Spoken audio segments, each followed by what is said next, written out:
হেই আসসালামু আলাইকুম এভরিওয়ান, কি অবস্থা সবার, কেমন আছেন? আশা করি সবাই ভালো আছেন। তো এটা কি দেখতে পাচ্ছেন? জিপিএক্স ডিমন সাদা হরিণ বাইকটার লুক দেখেন, একদম অস্থির। বাইকটা আমার খুবই পছন্দ। তো এই বাইকটা আমার না, তো বাইকটা যার, সে আজকে এই বাইক থেকে সে কেমন সার্ভিস, কেমন ফিডব্যাক পাচ্ছে সে আপনাদের সামনে তুলে ধরবে। আপনারা এর আগে অনেক ভিডিও দেখেছেন, তো জানি না এই ভিডিও দেখে কেমন উপকৃত হয়েছেন। তো আজকের ভিডিওতে সে একদম 100% এই বাইকটি কাদের জন্য কেনা উচিত এবং কাদের জন্য কেনা উচিত না এটা আপনাদের সাথে তুলে ধরবো। তো ভিডিওটি না টেনে পুরোটা দেখেন, আমি তার কাছে ক্যামেরাটা নিয়ে যাচ্ছি। হ্যালো বন্ধুরা, আসসালামু আলাইকুম। সবাই কেমন আছেন? আজকে কথা বলার উদ্দেশ্য হচ্ছে জিপিএক্স ডেমন নিয়ে। জিপিএক্স ডেমন এই গাড়িটা আমি রিসেন্টলি নতুন নিছি। এটা হচ্ছে জিপিএক্স ডেমন আর ডুয়েল চ্যানেল এবিএস, যেটা আর কি আমার সুজুকি জিক্সার এসএফ ছিল। এসএফ থেকে আমি শিফট হয়েছি জিপিএক্স ডেমনে। আসলে গাড়িটার লুক ছিল অনেক সুন্দর, যার জন্য আমার পুরা পাগল করছিল আর কি। এটা দেখতে খুবই সুন্দর লাগতো আমার কাছে, যার জন্য আমি R15 কিংবা সিবিআর না নিয়ে আমি এই জিপিএক্স ডেমন গাড়িটা নিছি। এখন এই গাড়িটা নিয়ে ভাই যে একটা প্যারায় আছি বুঝছেন। এই গাড়িটার কিছু সুযোগ সুবিধাও আছে, কিছু অসুবিধাও আছে। সুযোগ সুবিধাটা যেমন আপনারা যারা কিনতে চান তাদের উদ্দেশ্যে আমি বলতে চাই, এটা হচ্ছে সবার জন্য না।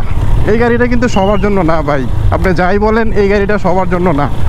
যারা সিটিতে ড্রাইভ করবেন কিংবা রাব ইউজ করবেন, সবসময় ইউজ করার জন্য কিন্তু এই গাড়িটা না। আর এই গাড়িটার হচ্ছে অনেক ঝামেলা আছে। ঝামেলা বলতে আমি একটা করে বলি। 1 নম্বর, হাইট হচ্ছে অনেক বেশি। আর যারা হচ্ছেন 5 ফুট 8 ইঞ্চির উপরে, তাদের জন্য এই গাড়িটা পারফেক্ট। যারা 5 ফুট 5 ফুট 4 ইঞ্চি, তাদের জন্য এই গাড়িটা ভালো হবে না। এখন আপনাদের উদ্দেশ্যে আমি যারা এই গাড়িটা কিনতে চান তাদের উদ্দেশ্যে আমি বলতে চাই, এই গাড়িটা কিন্তু সবার জন্য না ভাই। হ্যাঁ, যারা মনে করেন একটু এলাকায় ভাব নিয়ে বের হইবেন, হ্যাঁ, কিংবা অল্প ড্রাইভ করবেন, তাদের জন্য এই গাড়িটা।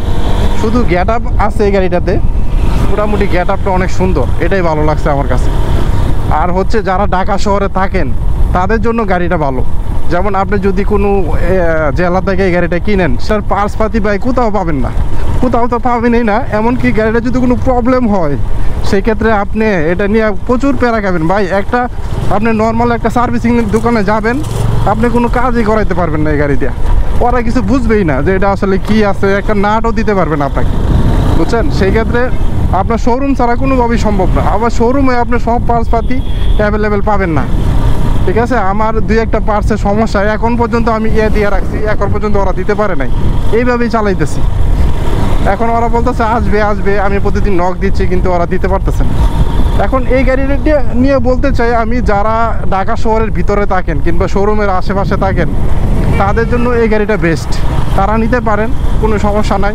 এই গাড়িটার মাইলেজ এতটা ভালো না ভাই। সবাই যাই বলুক, আমি জানি না মাইলেজ কে কতটুকু পায়, কিন্তু আমি অলরেডি তো 2000 কিলোর মতো চালাইছি। গাড়িটা কেনার পরে 2000 কিলো চালাইছি।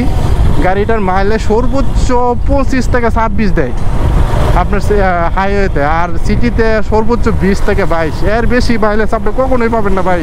আপনার কে কী বলে আমি জানি না, তো মাইলেজ কিন্তু খুবই কম।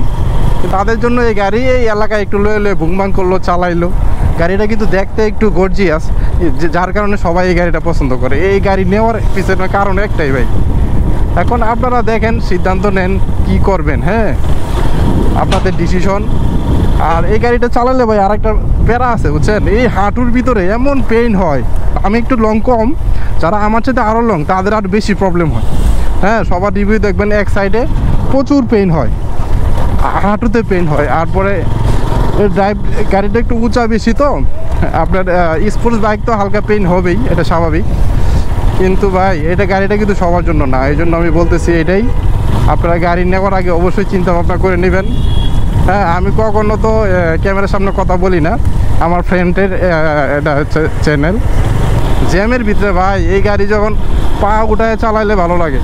ফাঁকা রাস্তায় আপনার হাইওয়েতে কোনো সমস্যা নাই, গাড়ির টান আছে, টপ স্পিড আছে, সব আছে, চালায় সেই মজা। কিন্তু আপনার জ্যামের ভিতরে ভাই প্রচুর কষ্ট।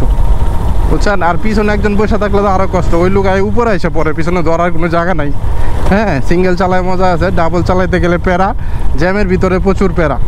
যারা রাফ ইউজ করবেন, প্রতিদিন 10-12 কিলো চালাইবেন, এলাকায় ঘোরাঘুরি করবেন, 2-1টা ঘুরান দিবেন, তাদের জন্য ঠিক আছে। শখের বশত নিয়ে এখন প্যারা খাইতেছি ভাই। এখন আমি এটা হয়তো ঈদের আগে সেল করে দিব, সেল করে R15 B4 নাহলে B3 নিব, যেটা একটা নিব, সিভিআর নিব। তো ঠিক আছে, আজকে এই পর্যন্তই। নেক্সট ভালো ভিডিও আসবে বাইক রিলেটেড। আমি চেষ্টা করব আপনাদের জন্য একদম ইউজার রিভিউ, যেটা আসলে আমি আসলে দালাল না, আমার কাছে যেটা মনে হবে, যেটা আমি বাইক চালিয়ে আউটপুট পাবো, সেটাই আপনাদের সাথে তুলে ধরবো। আমার এই ছোটো চ্যানেলে যারা নতুন এসেছেন তারা অবশ্যই চ্যানেলটি সাবস্ক্রাইব করে দেবেন। তো সবাই ভালো থাকবেন, সুস্থ থাকবেন, দেখা হচ্ছে পরের ভিডিওতে। আল্লাহ হাফেজ।